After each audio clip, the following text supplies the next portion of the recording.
بسم اللہ الرحمن الرحیم۔ شروع اللہ کے نام سے جو نہایت مہربان اور رحم کرنے والا ہے۔ ناظرین السلام علیکم ورحمۃ اللہ وبرکاتہ۔ ناظرین، آج ہم آپ کو فرعون کی بیوی حضرت آسیہ کا واقعہ سناتے ہیں۔ ویڈیو شروع کرنے سے پہلے ہمارے چینل علم و بیان کو سبسکرائب کر لیں، ویڈیو کو لائک اور شیئر ضرور کریں۔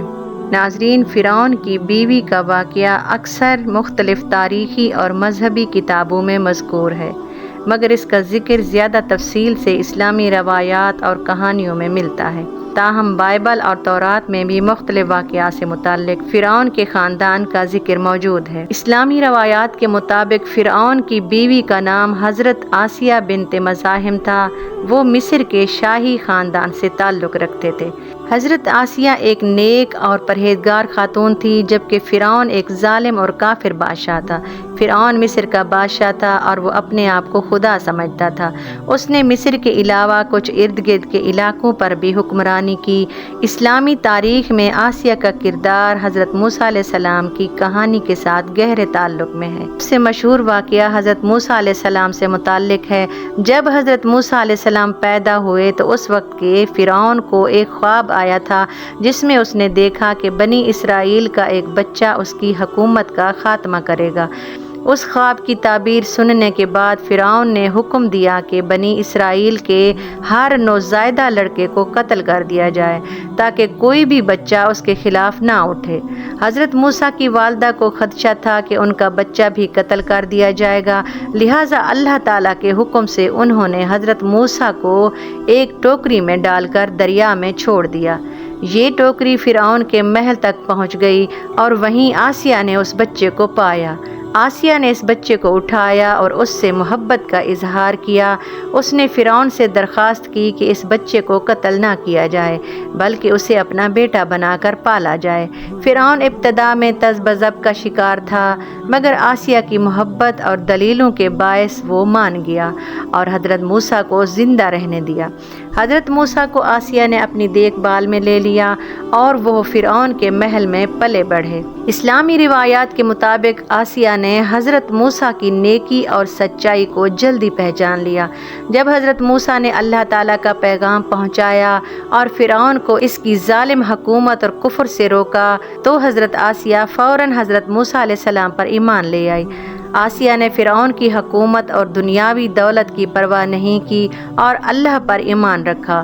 فرعون کو جب یہ علم ہوا کہ حضرت آسیہ موسیٰ علیہ السلام پر ایمان لے آئی تو وہ شدید غصے میں آیا اور حضرت آسیہ کو طرح طرح کی اذیتیں دینا شروع کی۔ روایات کے مطابق فرعون نے آسیہ کو سخت سزائیں دیں اور انہیں جسمانی طور پر تکلیف پہنچائی، لیکن آسیہ صبر کرتی رہی اور اپنے ایمان پر قائم رہی۔ فرعون تپتی ریت پر حضرت آسیہ کو لٹا دیتا اور ہاتھوں اور پاؤں میں لوہے کی کیل گڑوا دیتا۔ فرعون کی ایک عادت تھی، جب وہ کسی کو سزا دیتا تو تپتی ریت پر ان کے ہاتھ اور پاؤں میں لوہے کے کیل ٹھکوا دیتا اور پھر اس پر گرم پتھر رکھ دیتے۔ حضرت آسیہ کے ساتھ بھی یہی معاملہ ہوا۔ جب ان کے ساتھ ظلم ہوا تو حضرت آسیہ نے اللہ سے دعا کی، جس کا ترجمہ ہے، اے میرے رب، میرے لیے اپنے پاس جنت میں ایک گھر بنا دے۔ فرعون کی بیوی ہونے کے باوجود حضرت آسیہ کو ان کے ایمان کی وجہ سے سخت ترین سزائیں دی گئیں۔ کچھ روایات میں ذکر ہے کہ فرعون نے انہیں دھوپ میں لوہے کی کیلوں کے ساتھ باندھ دیا اور ان پر شدید تشدد کیا، لیکن آسیہ نے کبھی اپنے ایمان کو نہیں چھوڑا۔ وہ صبر کرتی رہیں۔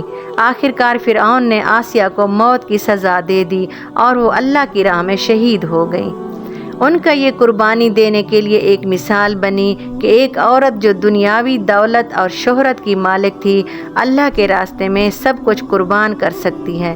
وہ اپنے ایمان کی پختگی اور صبر کی وجہ سے آج تک ایک مثالی کردار کے طور پر جانی جاتی ہیں۔ حضرت آسیہ کا ذکر زیادہ تر ان کے ایمان، صبر اور حضرت موسیٰ علیہ السلام سے ان کے تعلق کے حوالے سے آتا ہے۔